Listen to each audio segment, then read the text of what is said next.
Salam dostlar. Əminəm ki, əksəriyyətiniz turş alça yeməyi çox xoşlayarsınız. Bu yaşıl ləzzətli kiçik toplar yeyiləndə arıqlatmaq daxil olmaqla bir çox hallarda yaxşı təsir göstərir.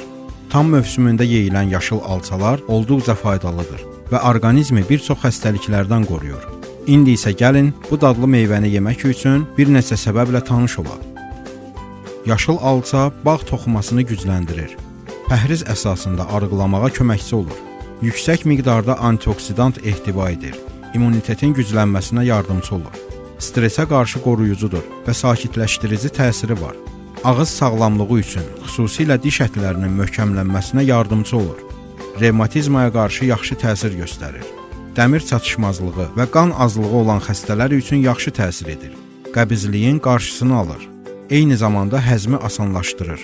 Ağciyər xərçəngi, xroniki ağciyər xəstəlikləri, astma və soyuq dəymə kimi xəstəliklərdə problemlərin aradan qaldırılmasına yardımçı olur. Materialımız marağınıza səbəb oldusa, kanalımıza abunə olub video çarxımızı bəyənməyi unutmayın.